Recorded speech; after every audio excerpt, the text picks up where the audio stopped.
Hey, everybody. Welcome to the Trailblazers podcast. Today on the show, we are going to be talking about how to maximize your time abroad as an expat. So, in Tyler and I's cases, Tyler was previously an expat living in the Netherlands, originally growing up in Canada. And similar to myself, I originally grew up in Canada and previously I had spent some time in China and then Singapore, and then now I'm in the US. And so, Tyler and I, after we had came back to, say, Canada, we were always wanting to talk a little bit about some of our shared experiences and then how to maximize those experiences.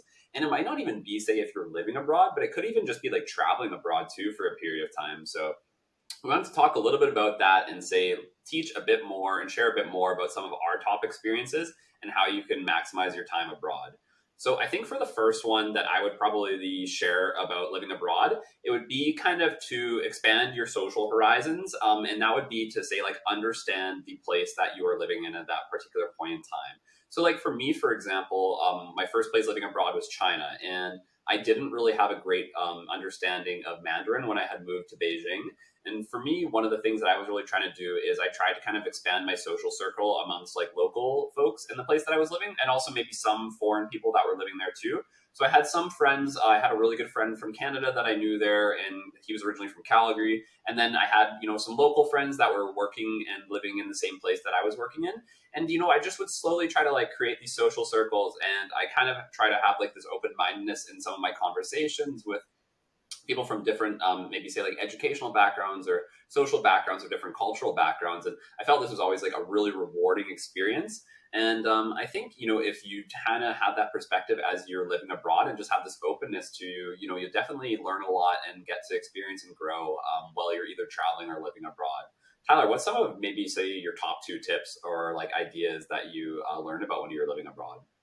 Yeah, definitely. I think you raised a really good point about getting kind of in contact with the locals and those local experiences. So that would definitely be one of mine is make friends with the locals and you'll get really those authentic experiences that you're not going to get anywhere else for sure. People that are from that place that have lived there their whole life are going to know about things and can show you things about the culture that you would not know otherwise, and it makes for really rewarding experiences. On the flip side of that, in expanding your social circle, if you're an expat, it's really useful to join an expat community there, whether that's through your work or there's like just expat communities everywhere if you search it up online.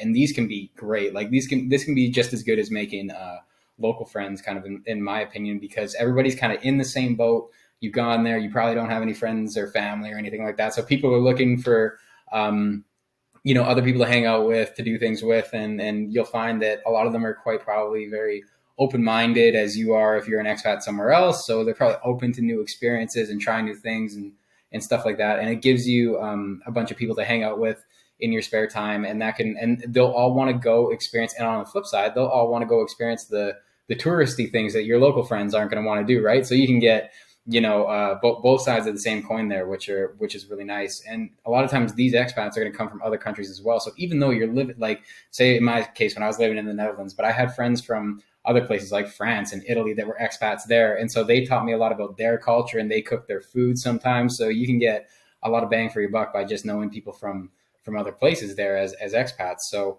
I mean that would be my recommendation for sure. And like Dave said, he touched on it. Try to learn the local language if you can. If you're living in a place where the language is different, that's kind of a doorway into the culture that you really can't access besides really knowing the language there. It opens up a lot more, comprehension and understanding of the people for sure. So if you can make time to do that, and then just, think hard about what can you do there that you can't do anywhere else, right? Like once you leave there, what are the things you cannot do? So when I was in the Netherlands, it was like, okay, well, I know there's biking routes everywhere, but that's like very much a part of the culture is you get on your cruiser bike and you go everywhere on your bike, right? So I was just like, I could have taken the train, I could have rented a car or something like that, but it's like, no, I'm going to rent the bike. I'm going to do it like the locals do it. I'm going to eat their food like every day and stuff like that. So stuff like that you're not going to be able to do once you leave. I feel like that's really how you maximize that experience for the time you're there. Because like with all expats, you don't know how long you're going to be there, right? Like it's very indeterminate for a lot of people's situations. So you got to kind of make each and every day count.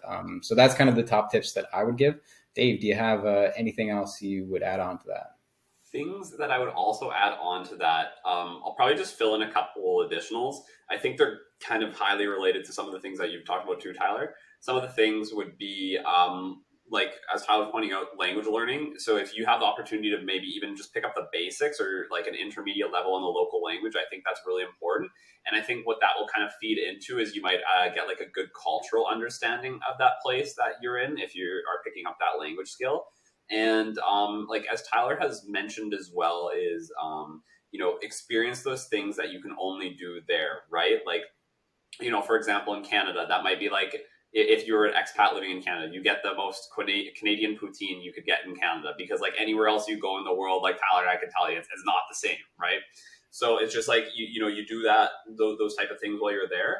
And I would say too is just cherish the time. Like as Tyler points out, you never really know like when that time might be up for you, or maybe it's just like you're going abroad for 1 or 2 years to study, and then you're going back to your home country, or something like that. So it's like, even though sometimes like you might face difficulties as an expat in a foreign country because of maybe say like the laws or the rules or the regulations are perhaps like a little bit different for you. Like for example, me here in the US as a Canadian, there's a lot of procedures up front in order to get like things you require here, like a social security number or proof of address or other things.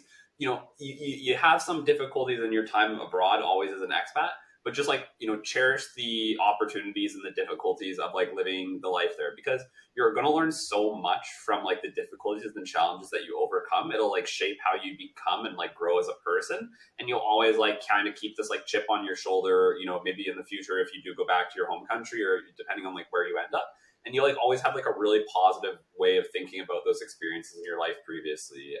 And you'll always be thinking in the long run like, wow, I really cherished and enjoyed that time abroad, because it's like very it was an amazing opportunity to grow and learn as a person. Tyler, any final thoughts, or you think we can wrap this one up? One final thought that kind of popped into my head as you were talking there is another thing that'll help you stay longer in another country is if you have some strategies to deal with, I guess, being alone a little bit more, because that's just something that's going to naturally happen as an expat. You're leaving all your family and friends. There's going to be a period of time, probably when you first get there, where you don't know many people, and you're going to be doing a lot of things on your own by yourself. And the relationships you create, they're going to take time to grow there. So they're not going to be as close as the ones you have back home. So a couple things you can do for that, I think, is really set aside like regular times to talk to your friends and family back home, because it'll make you feel still more connected with that very strong social circle you have.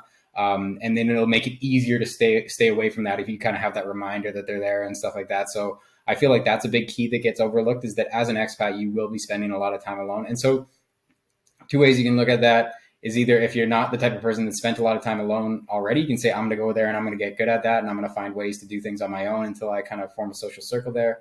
And if you are good at it, say, great, I'm good to go. I'll kind of deal with it when I get there. But just be prepared. There's going to be a period of time like that. And that's also very good for personal growth. So try to look at it as an advantage. You can use that time to kind of reinvent yourself in certain ways or have different experiences. And it's a really good skill to be able to be on your own, but still try to maintain that support network back home. There may be a great time difference, so that might make it more difficult depending on what time zone you're in, but make every effort you can to do that.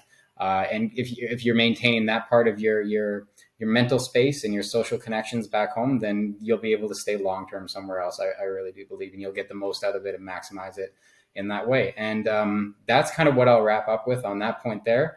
So I think for today, that's probably everything from Dave and I. Hope everybody is doing well. If you have anything more to add, any comments on the video, drop it in the comments. Make sure you smash that like, subscribe. Let us know what you want us to do videos on. Who would you like to see as guests and stuff like that. And we'll catch everybody next time. Have a good one.